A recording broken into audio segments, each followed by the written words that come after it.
Salut les amis, j'espère que vous allez bien. Je me porte super bien. Depuis un certain bout de temps, on ne s'est pas parlé et donc ça me fait énormément plaisir de pouvoir poster cette nouvelle vidéo. Ce soir, on va faire le débriefing du match de Barcelone contre Tottenham. L'on s'est imposé 4-2. Et pourtant, je ne suis pas satisfait. Pourquoi je ne suis pas satisfait? C'est parce que les performances que nous avons réalisées aujourd'hui, ce sont des performances de tocard.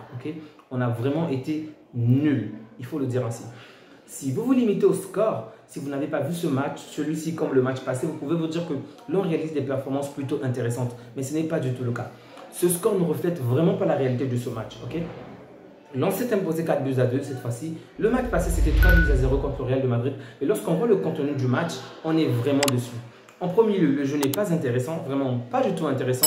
L'adversaire nous domine constamment et au final, lorsqu'on parvient réellement à renverser le jeu, lorsqu'on parvient à renverser le match, on se rend compte que c'est sur une ou deux actions où je ne dis pas que ce sont des coups de chance ou la baraka, non, pas du tout. Je pense que c'est quand même mérité, c'est parce qu'on a quand même montré une certaine performance. C'est grâce à certaines performances que nous avons réalisées pour pouvoir faire ce score-là. Mais dans l'ensemble, on ne peut pas être satisfait par rapport à tout ce que l'on montre sur le terrain. En premier lieu, les attaquants. Sincèrement, qu'est-ce qu'on est en train de foutre vraiment? Qu'est-ce que Xavi fout avec ce genre d'attaquant? Il nous met Rafinha. Ok, Rafinha a réalisé une très belle passe. La passe qui a poussé Lewandowski à marquer. Je précise que c'était un bon but. Donc, une bonne passe pour un bon but. Rien à dire. Ok, mais en dehors de cette action, avons-nous réellement été dangereux lors de la première période? Pas du tout. On a vraiment été en dessous de toutes les performances que nous avons l'habitude de réaliser. On dit ça donc, c'était tellement regrettable. Rafinha a eu pas mal d'occasions dans la surface adverse. Il n'a pas pu vraiment tuer l'adversaire, il n'a pas pu marquer. Et là, c'est choquant parce que aujourd'hui, on a joué contre Tottenham. Et je précise que ce n'est pas l'équipe type de Tottenham, ce n'est pas l'équipe A de Tottenham. Il y avait énormément d'absents du côté de Tottenham. Donc, ce niveau-là en Ligue des Champions, ça va causer notre chute. Vraiment, ça va causer notre chute. Il est vrai que nous aussi, on a des points qu'on pourrait dire comme le fait que certains joueurs puissent être absents, mais on est Barcelone. On a des standards beaucoup plus élevés. Et réaliser ce genre de performance n'est vraiment pas rassurant pour nous. Donc, Rafinha, une fois de plus, ne parvient pas à être dangereux. Il réalise une passe décisive aujourd'hui. Bravo pour lui. Mais on n'a pas juste besoin des ailiers qui vont réaliser des passes. On a besoin des personnes qui vont marquer. Parce qu'aujourd'hui, Lewandowski a pu se démarquer en marquant sur cette action. Mais on connaît comment ça se passe lors des matchs importants. Il rate énormément d'occasions. Ils ont du mal à le trouver. Donc, dans un match important comme en Ligue des Champions, si on ne parvient pas à le trouver aussi, lui, il n'est pas dans la meilleure de sa forme. Ce qui veut dire que notre équipe A ne parviendra pas à marquer. Et ça, c'est vraiment, alors là, vraiment dangereux pour nous. On l'a déjà vu l'année passée où on avait énormément d'occasions dans la surface adverse et on ne parvenait pas à faire la différence parce qu'on avait des joueurs de grands tocards qui ne parvenaient pas à faire la différence d'eux-mêmes. Bref, l'équipe A m'a vraiment déçu, offensivement parlant. Revenons maintenant au niveau du milieu de terrain. On a vu aujourd'hui donc Pedri, De Jong, Gavi et Romeo. Oriol Romeo. Je dois vous dire que parmi tous ces joueurs, le seul joueur que j'ai vraiment trouvé intéressant aujourd'hui, c'est Romeo. Ça va peut-être vous étonner. Aujourd'hui, je le mets carrément devant De Jong, je le mets devant Gavi, je le mets devant Pedri. Certes, Pedri et De Jong ont quand même réalisé un match assez intéressant, sans oublier Gavi. Mais par rapport à ce qu'ils m'ont habitué, je suis déçu, vraiment déçu. Particulièrement de Jong. Ok. Casser les lignes, merveilleux. Il le fait tellement bien. Dribbler, il le fait toujours bien. Il sait nous satisfaire sur ce point. Mais je l'ai trouvé vraiment égoïste, on va le dire ainsi. Ou pas juste égoïste, mais comment dirais-je? Il ne libérait pas assez tôt la balle, Il ne cessait de foncer de lui-même alors qu'il y avait des compagnons devant lui où il pouvait facilement libérer la balle pour qu'on puisse créer du danger devant, dans la surface adverse. Il cessait constamment, encore et encore. On récupérait la balle et peu de temps après, il répétait les mêmes actions. Je précise qu'il parvenait à effacer les joueurs. Mais ce qui m'a énervé avec lui, c'est que après avoir effacé de nombreux joueurs, au lieu de se débarrasser de la balle, de faire une passe, il fonçait toujours. Et c'est un peu comme de la folie, à force de commettre les mêmes erreurs, mais son tété a répété la même chose, Donc, qu'est-ce qu'il a causé aujourd'hui? On menait au score 1-0 et il finit par perdre la balle dans notre propre camp et l'adversaire récupère la balle. L'adversaire contre-attaque et là, il y a une action où l'adversaire va centrer au centre même de la défense et il réalise un mauvais marquage, alors un marquage vraiment médiocre. Et là, je vais même dire que je suis plutôt positif en disant cela parce que c'était vraiment nul de sa part. l'adversaire parvient à prendre le dessus sur lui et à marquer un but partout. Alors que le score venait à peine d'être rattrapé, un but au score. Et là, on a vu les mêmes soucis qu'on a eu l'année dernière ou même les années d'avant. À un but partout, on a l'impression que c'est nous qui avons perdu le match. L'adversaire revient facilement au score, marque le second but après, 2-1. Et là, on a vu de quelle manière où on a cessé de succomber. Vraiment, l'adversaire a eu pas mal d'occasions dangereuses. Sans Ter Stegen, on aurait pris un 3, voire même un 4. C'était vraiment pitoyable de la part du Barça. On n'a pas joué contre la première équipe de Tottenham, mais les performances que nous avons réalisées aujourd'hui étaient vraiment nulles à chier. Désolé pour le terme. Donc, notre équipe A est une fois de plus décevante, je dois le dire. Je vous l'ai déjà dit la fois dernière contre le Real, comme quoi il y avait d'une certaine manière une domination, mais on ne parvenait pas à faire la différence. Et aujourd'hui encore, on assiste à la même chose. L'équipe B nous montre de meilleures performances avec un temps de jeu très restreint. Ça peut s'expliquer sur plusieurs raisons. Du fait qu'au niveau de l'équipe B, on a eu beaucoup plus d'attaquants par rapport à l'équipe A. Ça, c'est déjà le premier point. Donc, pour ce match, si je précise pas le match passé.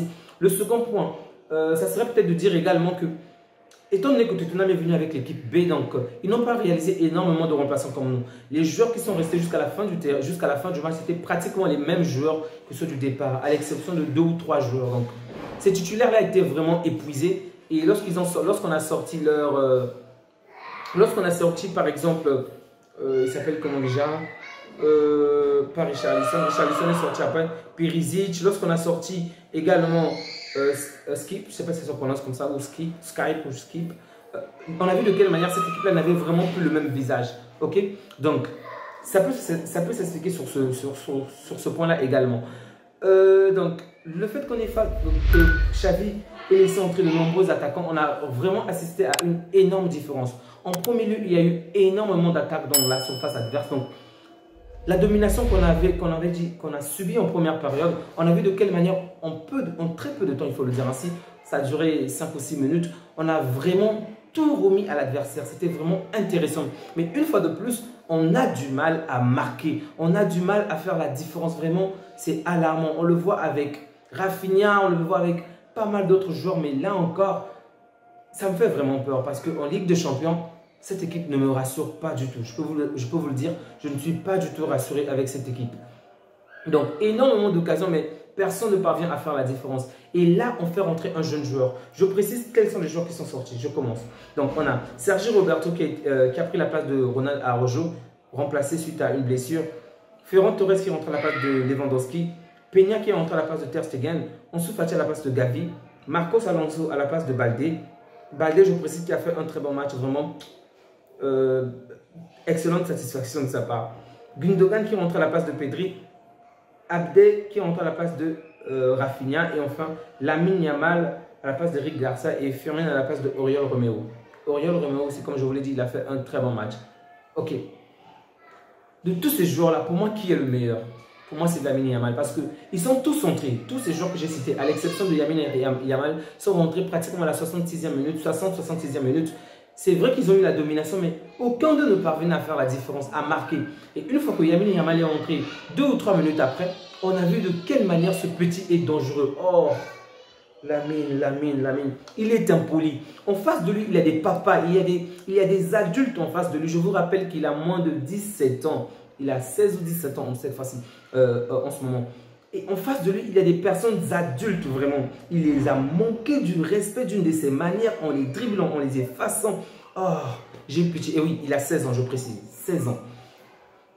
Les appels de balles sont dangereux. Les dribbles sont dangereux. Vraiment, j'espère de tout cœur que Xavi va accorder plus de temps de jeu à ce garçon-là. Parce qu'on est fatigué d'avoir des Dembélé qui sont là, qui veulent partir, qui veulent son... Bref. Aujourd'hui, ils disent certaines choses, le lendemain, ils veulent se tirer. Bref. J'espère vraiment que Lamine Yamal va avoir beaucoup plus de temps de jeu parce qu'on a vu la différence. Il y a eu Abdé sur le terrain, il y a eu Firmino sur le terrain, il y a eu Fati sur le terrain, toujours fatigué à ne rien foutre. Il y a eu qui d'autre encore même? Ferran Torres.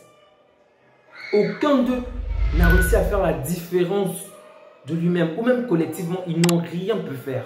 Et le petit est entré. Dès la première action, il crée du danger. Waouh! Une passe extérieure du pied et Ferran Torres vient marquer. En fait, c'était vraiment un cadeau de Ferran Torres. Et s'il avait raté vraiment, je ne sais pas qu'est-ce que ce genre... Bref, les mots me manquent même. Mais en tout cas, je tiens à féliciter Ferran Torres parce que je crois que c'est le deuxième ou le troisième match successif où il parvient à marquer. Et ça, c'est plutôt positif, ok? Ce qui veut dire que peut-être lors des matchs plus importants, on pourra compter sur lui. En tout cas, j'espère qu'il ne va pas baisser la cadence et qu'il va davantage avoir confiance en lui pour pouvoir performer davantage. Donc, pour moi, Lamine Yamal est de loin l'homme du match. Certes, il a eu un temps de jeu vraiment restreint par rapport aux autres joueurs, mais ce qu'il a fait sur le terrain est juste exceptionnel. Je précise qu'en dehors du premier but, ok, il a participé aux 3 autres buts qu'on a marqués. Le second but, c'est lui qui réalise la passe. Le troisième but, il participe dans le jeu, ok. Donc, il réalise l'avant-dernière passe. Déjà, c'est lui qui fait l'appel de jeu, qui fait même le jeu de corps est excellent. Vraiment, il est brillant. Vraiment, j'ai été épaté. Je n'avais pas parlé de lui la fois dernière parce que, vous savez, j'ai vu tellement de joueurs sortir de la Masia et être vraiment brillant, mais après, ne pas réellement, comment dirais-je, répondre aux attentes. On l'a vu avec Boyan, on l'a vu avec pas mal d'autres joueurs. Donc, j'étais vraiment sur mes réserves, ok? Je n'avais jamais parlé de lui, mais aujourd'hui, je tiens à dire qu'il m'a vraiment impressionné. Il m'a vraiment impressionné. Je crois que c'est la 4e, donc le 4e but où le joueur de Tottenham refuse carrément de l'attaquer alors qu'ils sont encore au centre du terrain. Le mec, genre, il a fait perdre à un vieux papa l'envie de jouer, l'envie d'attaquer. Le mec est resté là debout, il l'a laissé carrément passer. Donc ce petit-là est tellement impoli, vraiment. Bref. Il est juste brillant. Si vous n'avez pas le temps pour regarder, si vous n'avez pas le temps pour revoir tout ce match-là, mais regardez juste le match à partir de la 60e minute, on va le dire, où les actions de Lamine Yamal, vraiment, ce qu'il a fait est juste brillant. C'est un très bon joueur et j'espère vraiment qu'il va avoir plus de temps de jeu afin de réellement progresser. Donc pour moi, c'est lui l'homme du match parce qu'il a créé du danger. Il était à l'origine des 3 autres buts, celui de Fati, celui de Abdé, même celui de Torres. Vraiment, bravo à lui. Donc, comme je le disais, la seconde équipe rentre avec un peps vraiment intéressant. Ils parviennent à faire la différence avec un temps de jeu assez restreint, assez limité. La première équipe, on va dire d'une certaine manière, joue bien, ok, mais n'est pas très décisif. Maintenant, est-ce qu'en Ligue des Champions, parce que en championnat encore, on peut trouver un moyen, on peut trouver une méthode pour pouvoir marcher sur la majeure partie des équipes. Il n'y a pas de problème. Mais en Europe, vraiment, je ne suis toujours pas satisfait. Et c'est pourquoi lorsque je vois des rumeurs de Neymar, de base, je suis peut-être pas, je ne suis peut-être pas le militant de Neymar, mais si on ne peut pas prendre Neymar, vraiment qu'on prenne un autre attaquant, un attaquant expérimenté. C'est vrai que Lamine Yamal est intéressant, c'est vrai que Abdé est intéressant, ou Fati revient petit à petit, mais je crains que malgré les efforts de ces jeunes joueurs-là, que cela ne puisse pas se faire en Ligue des Champions. Et donc, il nous faut vraiment un tueur, un gars qui a de l'expérience et qui sait y faire lorsque les matchs sont, lorsque l'intensité est vraiment au haut degré. Donc, j'espère que ça sera soit Neymar. Bon, Neymar aussi, ce n'est pas vraiment positif parce que la note est quand même assez chère. Hein. Et le second point, c'est, si vous avez suivi l'actualité, je crois qu'il a encore une autre blessure. Vraiment, ce n'est pas rassurant pour nous de prendre Neymar. Peut-être Bernardo Silva. Et Bernardo Silva, lui aussi, commence vraiment à me taper sur les nerfs. Vraiment, je vous dis, il me tape sur les nerfs d'une de ces manières. Il lui reste une saison avec Manchester City. Ok, on a un problème financier. On fait la première demande et City rejette notre demande. Ok, on a très bien compris que City a perdu énormément de joueurs. Donc, on sait très bien que d'une certaine manière, ils ne veulent pas se débarrasser de lui. Et c'est lui qui ose nous donner un ultimatum en nous faisant comprendre que si on ne réalise pas une autre demande, ou du moins, si on ne l'achète pas dans les jours qui vont suivre, il va renouveler son contrat. Mec, si tu avais vraiment envie de partir, soit tu vas soit mettre la pression à ton équipe afin qu'on puisse te vendre, soit tu attends la saison prochaine parce que venir comme Gundogan, venir comme pas mal d'autres joueurs gratuitement et ainsi bénéficier d'une certaine prime à la signature. Mais si tu nous dis que c'est parce qu'on ne propose pas un prix assez, on va dire un prix exorbitant, parce qu'il faut le dire, si tu ne vas pas accepter n'importe quelle somme, surtout que ils ont perdu pas mal de joueurs et ils ne veulent pas se débarrasser de lui. Donc, City nous a imposé un montant assez important. Donc, pour un joueur assez vieux, je crois qu'il a 28 ans, on ne va pas dépenser plus de 100 millions pour lui. Il lui reste à peine une saison. Et c'est lui qui nous donne un ultimatum. Vraiment. Bref. Lorsque vous avez des problèmes financiers, vraiment, ce n'est pas facile, sincèrement. Ce Barça-là où les gens ils étaient pratiquement prêts à tout faire pour rejoindre ce Barça. Aujourd'hui, on a des joueurs comme lui qui se permettent de nous donner ce genre d'ultimatum. Sincèrement, s'il y a encore des doutes, et moi je le dis, peu importe le talent du joueur, si tu doutes entre le Barça et l'autre club, ne viens pas au Barça parce que on est le Barça, ok? Si tu doutes entre nous ou City, reste à City, on n'a pas besoin de toi. Tu as beau être un bon joueur, tu as beau être un excellent joueur, on va s'en sortir comme toi, sans toi. On a toujours brillé sans ces stars-là, donc que tu viennes aujourd'hui ou pas, d'une manière ou d'une autre, on va se relever, on va être plus fort la saison à venir. Donc, si tu ne veux pas venir au Barcelone, si tu ne veux pas signer chez nous, s'il n'est pas prêt à patienter soit une année de plus ou à mettre de la pression à son équipe afin qu'on puisse le vendre au prix que l'on a proposé, ben, qui n'a qu'à rester à City, on n'a pas besoin de lui. On veut voir des joueurs qui sont passionnés par notre équipe, on veut voir des joueurs qui sont prêts à tout, vraiment pour notre équipe. Gavi n'est certes pas le meilleur attaquant du monde, n'est certes pas le meilleur milieu du terrain, mais ce joueur-là, on l'aimera toujours parce que lorsqu'il est au terrain, on sent que ce garçon-là a l'amour du maillot. Ce garçon-là est fou amoureux de ce club. C'est ce genre de joueur que nous voulons voir pour le Barça. On ne veut pas des missionnaires. On ne veut pas des personnes qui veulent juste terminer leur carrière chez nous. On veut vraiment des personnes qui sont motivées, non seulement pour notre équipe, pour le projet, mais pour ce que le Barça est. Et c'est grâce à notre image, c'est grâce à ce que l'on produit que de grandes stars viennent chez nous, nous rejoignent même lorsque nos fonds ne sont pas élevés. Donc, s'il n'est pas prêt à faire ces sacrifices-là pour nous, s'il n'est pas prêt à lui-même... je ne vais pas prendre un terme assez cocasse, mais s'il n'est pas prêt à prendre ses responsabilités, à dire clairement à son équipe qu'il veut partir, qu'il veut nous rejoindre et qu'il est prêt à tout pour nous rejoindre, ben, qu'il n'a qu'à se casser, qu'il reste là-bas, on n'a pas besoin de lui. On va trouver un autre joueur et avec un autre joueur, on se relèvera. La saison passée, on a gagné le championnat sans qu'il ne soit là. On s'est fait éliminer en Europe, il faut le dire ainsi, mais on a eu énormément de joueurs blessés, énormément de joueurs indisponibles, donc... Il est vrai, il ne faut pas non plus se justifier avec cela, mais je suis certain qu'on va certainement faire de meilleures performances cette fois-ci. C'est vrai que la situation est quand même alarmante pour nous, mais le Barça que je connais va certainement mieux jouer la saison à venir que celle qui vient de se terminer il n'y a pas très longtemps. Donc, si Bernardo Silva est passionné par le Barça, si réellement il nous aime, qu'il fasse le nécessaire de son côté, parce que de notre côté, on est en train de lever tellement on est en train de sortir tellement de moyens financiers pour pouvoir le recruter. Donc, on espère juste qu'il va garder ce zèle-là, qu'il va davantage, lui aussi de son côté, faire des efforts afin que si tu le laisses partir, et si ça ne marche pas, ben tant pis, on trouvera un autre moyen. Bref, merci à vous d'avoir pris le temps de suivre cette vidéo jusqu'à la fin. Vraiment, prenez bien soin de vous, prenez bien soin des personnes qui comptent pour vous et que Dieu vous garde. On se dit à bientôt. N'oubliez surtout pas de liker si vous avez aimé la vidéo, de partager, ça fait toujours plaisir de voir de quelle manière vous soutenez notre chaîne. Donc, on se dit à bientôt sur Belman Débrief. Au revoir.